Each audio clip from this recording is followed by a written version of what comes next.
Los hombres primitivos observaban diversos acontecimientos que no podían explicar. Les faltaba una teoría en que encuadrarlos. Veían las regularidades de la naturaleza, los astros, el ciclo de la vida en las plantas y en los animales. Como no podían explicar su funcionamiento, se limitaban a adaptarse a los fenómenos de la naturaleza y muchas veces divinizaban dichos fenómenos: el sol, la luna, la madre tierra. La ciencia surge cuando los hombres son capaces de elaborar teorías que expliquen las regularidades de la naturaleza. Y desde estas teorías formulan leyes que permiten comprender los fenómenos y entender el curso de los acontecimientos. Sin teoría no puede haber ciencia. Galileo formuló una teoría que permitía explicar la caída de los graves en base a observaciones previas. Después verificó dicha teoría experimentalmente. En el caso de la ley de la gravedad, los seres humanos siempre hemos experimentado sus consecuencias. Pero fue Newton el que permitió explicar el fenómeno de la gravedad. Pudo explicarlo al encuadrarlo en una teoría formulada en términos matemáticos. No hay ciencia sin teorías. Son las teorías las que nos permiten explicar los fenómenos, revelando la estructura interna de la realidad. Pero no todas las teorías tienen valor científico. Para que lo tengan, deben ser verificables. La ciencia se caracteriza por tener una finalidad práctica, por emplear un método objetivo y racional. Objetivo porque se adapta a los hechos, racional porque busca una explicación coherente de los mismos. Esta explicación debe poderse comprobar experimentalmente. Sin verificación empírica no hay ciencia, y sin teoría no hay ciencia. Son dos caras de la misma moneda. Una teoría formula una explicación de los fenómenos y necesita ser verificada en la práctica para comprobar su validez. A la vez, sin una explicación teórica, los hechos se reducen a una mera enumeración de datos. Esta doble dimensión diferencia la explicación científica de otro tipo de explicaciones. Las explicaciones mitológicas o las basadas en el azar nunca pueden ser verificadas y no revelan la estructura interna de la realidad. Toda explicación científica parte de una hipótesis.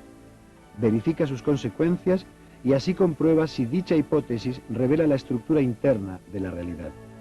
Una vez comprobada, puede convertirse en ley. Una hipótesis es una explicación previa de la estructura interna de la realidad que se quiere investigar. Ofrece una conexión de los fenómenos. Nos permite establecer consecuencias sobre ellos. Las hipótesis guían nuestra investigación y nos permiten constatar experimentalmente su validez. Si las verificamos positivamente, podremos establecer una ley.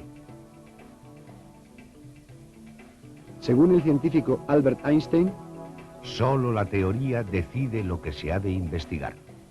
El sociólogo Talcott Parsons subraya: el más importante de los índices de la madurez de una ciencia es el estado de su teoría sistemática. Nuestras hipótesis de trabajo guían nuestra labor investigadora, pero orientados por la teoría, buscamos la confirmación experimental. Las hipótesis científicas deben ofrecer una explicación de la estructura interna de la realidad. Deben poder ser verificadas y deben permitirnos revelar las conexiones entre los fenómenos estudiados. Por ello, no es una explicación científica la que apela a causas incomprobables o la que no permite descubrir la lógica de las relaciones causales entre los fenómenos. Podemos decir que no hay ciencia sin teoría y que no hay teoría científica sin verificación empírica. Pero, ¿qué tipo de teoría es posible en la sociología actual? Thomas Kuhn ha sido uno de los grandes teóricos de la historia de la ciencia. Creador de la teoría de los paradigmas, relata su asombro ante la diversidad de teorías sociológicas.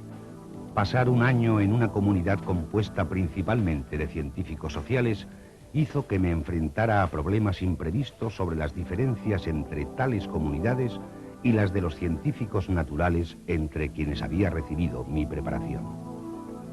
Principalmente me asombré ante el número y el alcance de los desacuerdos patentes entre los científicos sociales sobre la naturaleza de problemas y métodos científicos aceptados. Y la pregunta es, ¿por qué la sociología es una ciencia poliparadigmática? ¿Se debe a que está en una fase inicial de desarrollo o quizás se debe a la peculiaridad de su objeto de estudio? La realidad social humana es muy compleja. no es plana ni unilineal. Es como un poliedro que hay que ver en todas sus perspectivas. Según el sociólogo Robert Merton, ninguna orientación teórica con pretensión de abarcarlo todo y mantenerlo todo firmemente unido ha demostrado ser capaz de identificar y de enfrentarse con la gran cantidad de problemas que requieren ser investigados con detalle. Parece que lo que ocurre más bien es que las diversas orientaciones teóricas resultan eficaces en variado grado para enfrentarse con distintos tipos y aspectos de los problemas sociales. Los seres humanos y los hechos sociales se caracterizan por su gran variación y por la libertad. Solo desde una concepción amplia de los hechos pueden explicarse las variaciones de las sociedades humanas. El ser humano es libre y creativo. Su historia lleva implícita una gran cantidad de posibilidades. Por eso, el pluralismo de la sociología debe ser interpretado como un rasgo adecuado derivado de su objeto de estudio. El pluralismo teórico permite ver y entender diversas facetas de la realidad social. Evita el dogmatismo y la cerrazón intelectual. Por ello, el estudiante tiene que conocer los modelos teóricos operantes en el quehacer sociológico actual. Debe obtener de ellos el estímulo de las nuevas ideas.